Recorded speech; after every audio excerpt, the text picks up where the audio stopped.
Assalamualaikum warahmatullahi wabarakatuh.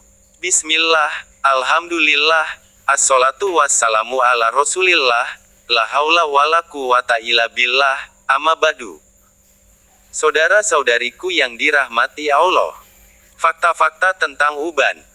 Uban merupakan rambut yang berubah warna menjadi abu-abu kemudian memutih seiring bertambahnya usia. Menurut medis, penyebab uban adalah karena produksi melanin dalam tubuh yang menurun. Karena sel melanin berfungsi untuk memberikan warna pada rambut. Namun, terkadang uban juga bisa terjadi karena terlalu banyak dan beratnya pikiran atau sering stres. Walaupun demikian, uban bukan hal yang buruk, yang tidak ada fungsinya bagi kehidupan, tetapi terdapat banyak hikmah di dalam uban. Setidaknya ada 4 hal penting terkait dengan uban. 1. Isyarat dari Allah sebagai pengingat waktu kembali kepadanya. Tanda uban menurut ajaran Islam adalah sebagai pengingat akan datangnya ajal. Manusia sering lupa bahwa hidup di dunia hanya untuk sementara. Maka dari itu, Allah Subhanahu wa Ta'ala dalam Al-Quran Surat Fatir ayat 37 berfirman mengenai perintah berpikir saat melihat tanda-tanda dari Allah, termasuk mengenai uban. Awalam nu'ammirkum ma yatazakkaru fihi, man tazakkaro, wa ja'akumun nashir, fazuku, famalis dolimina min nashir. Artinya, dan, bukankah kami telah memanjangkan umurmu untuk dapat berpikir bagi orang yang mau berpikir, padahal telah datang kepadamu seorang pemberi peringatan. Maka rasakanlah azab kami, dan bagi orang-orang zalim tidak ada seorang penolong pun. Biasanya uban akan muncul di usia senja. Yang mana, uban itu sebagai pengingat manusia bahwa ia sudah berada di penghujung kehidupan dunia, menanti tamu yang pasti datang dan tak disangka-sangka. Namun terkadang uban juga muncul walaupun usia masih muda, terlebih zaman sekarang ini, mungkin uban di usia muda ini sebagai pertanda akan datangnya hari kiamat. Kalau soal umur, Nabi Muhammad SAW bersabda, "Ahmaru umati, ma baina sittina, ila sab'ina, wa aqalluhum, may yajuzu zalika." Artinya, umur umatku di antara 60 ke 70 tahun, dan tidak banyak yang melebihi daripada itu. Hadits riwayat Imam Tirmizi. 2. Menjadi cahaya di hari kiamat. Uban juga akan menjadi cahaya yang menerangi orang mukmin saat hari kiamat kelak. Selain itu, uban juga akan menaikkan derajat seseorang. Asyaibu, nurul mukmin. La yashibu rajulun, syaibatan fil Islam, illa kanat, lahu bikulli syaibatin, hasanatun, wa rafa'a, biha, darujatan. Artinya, uban adalah cahaya bagi seorang mukmin. Tidaklah seseorang beruban walaupun sehelai dalam Islam, melainkan setiap ubannya akan dihitung sebagai suatu kebaikan dan akan meninggikan derajatnya. Hadits riwayat Al-Baihaqi dalam Syu'abul Iman. 3. Orang yang beruban menjadi lebih berwibawa. Walaupun memiliki warna putih, uban yang tumbuh dapat memancarkan sikap wibawa dari dalam dirinya.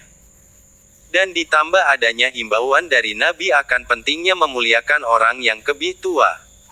Sebuah hadits diriwayatkan oleh Imam Abu Dawud dari Abu Musa, Rasulullah Shallallahu Alaihi Wasallam bersabda, "Inna min ijlalillah, ikromazis syaibatil muslim." Artinya, sesungguhnya termasuk dari pengagungan kepada Allah ialah menghormati orang muslim yang sudah beruban yakni orang yang sudah tua. Dan Nabi Muhammad Shallallahu Alaihi Wasallam juga bersabda, "Laisa minna, man lam yarham sokhirona, walam yuwakir kabirona." Artinya, bukan termasuk golongan kami, orang yang tidak mengasihi yang lebih muda dan tidak menghormati yang lebih tua. Hadits riwayat Imam Tirmidzi. 4. Allah malu atau segan menyiksa orang yang sudah beruban. Tersebut dalam sebuah hadits menyatakan akan kemuliaan orang yang sudah beruban, yakni sudah tua atau sepuh. Nabi Shallallahu Alaihi Wasallam bersabda, "Innallaha ta'ala, yang zuru, ila wajis syaihi, sobahan, wa masa'an, wayakulu, ya abdi, kot kaburo sinuka, waroko jilduka, wadako, atsmuka, waktaroba ajaluka, wahana kudumika ilayya, fastahi minni, fa'ana astahi min syaibatika, an uazibaka, finnar. Artinya, sesungguhnya Allah Subhanahu wa Ta'ala melihat, yakni menjaga raut wajah orang tua pada waktu pagi dan sore. Allah berfirman, hai hambaku, sungguh sudah tua umurmu, sudah keriput tipis kulitmu, sudah keropos tulang persendianmu, sudah dekat ajalmu, sudah sampai waktunya kau kembali padaku. Malulah padaku, maka niscaya aku pun malu untuk menyiksamu dengan api neraka. Saudara-saudariku yang dirahmati Allah. Oleh sebab itu, marilah kita malu kepada Allah. Malu dalam arti menjaga kepala dan isinya, menjaga perut dengan apa yang masuk ke dalamnya, menjaga selalu taat beribadah kepadanya. Insya Allah kita termasuk orang yang malu kepada Allah, sehingga kita akan menjadi orang-orang yang mendapat rahmat kasih sayangnya di dunia dan akhirat. Insya Allah. Kemudian, bagaimanakah hukum mencabut uban? Biasanya kan kita itu suka mencabuti uban, mungkin karena merasa masih muda atau belum terbiasa beruban, dan juga mungkin karena ubannya baru sedikit, kemudian uban itu dicabuti. Lah kalau uban sudah rata terus mau dicabuti ya, botak jadinya. Oke lah, kita lanjutkan. Dalam hal ini, ada sebuah hadits yang melarang mencabut uban, namun larangan tersebut dimaknai sebagian ulama sebagai kemakruhan. Tetapi ada juga ulama yang memaknainya bahwa larangan tersebut bermakna haram. Lihat dalam kitab Majmu, juz 1 halaman 344 berbunyi. Yukrohu, natfus syaibi, li haditsi Amr ibn Syuaib, an abihi, an jaddihi, anin nabihi sallallahu alaihi wasallam, kola, la, tantifus syaiba, fa'innahu, nurul muslimi yaumal qiyamah.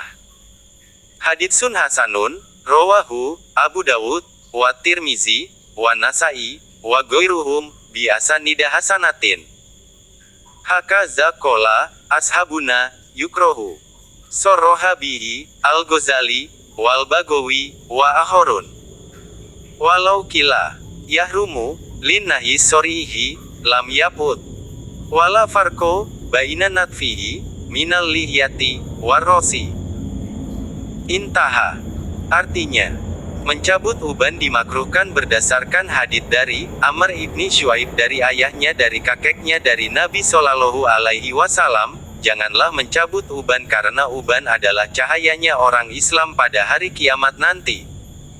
Hadits hasan riwayat Imam Abu Dawud, At-Tirmidzi, An-Nasai dan selainnya, dengan sanad hasan. Para ulama Syafi'iyah mengatakan bahwa mencabut uban adalah makruh, dan hal ini ditegaskan oleh Imam Al-Ghazali, Imam Al-Bagawi dan lainnya. Seandainya dikatakan haram, karena adanya larangan tegas dalam hadits tersebut mengenai hal ini, maka itu juga benar dan tidak mustahil. Saudara-saudariku yang dirahmati Allah. Jika kita memang sudah beruban, semoga uban yang tumbuh di rambut kita ini, bisa menambah keimanan, serta lebih giat, semangat, dan ikhlas beribadah kita kepada Allah Subhanahu wa Ta'ala. Amin. Kesimpulan. 1. Uban sebagai pertanda akan panggilan Allah. 2. Uban dapat menambah kewibawaan dan kemuliaan, penerang, serta derajat mulia di sisi Allah. 3. Uban sebagai benteng dari murka Allah bagi orang yang punya malu kepada Allah. 4. Kemuliaan beruban di atas hanya berlaku bagi umat Islam. 5. Hukum mencabut uban adalah ikhtilaf para ulama, ada yang memakruhkan dan ada yang mengharamkan. Namun sebaiknya dirawat saja ubannya. Demikian, terima kasih sudah menonton video ini, semoga bermanfaat. Jangan lupa subscribe bagi yang belum subscribe, bagi yang sudah subscribe dan share, semoga menjadi bagian dari amal jariyah. Amin ya Rabbal Alamin. Ada kurang dan lebihnya, semoga Allah memberikan ampunannya. Penyusun Dunia Islami kita. Wassalamualaikum warahmatullahi wabarakatuh.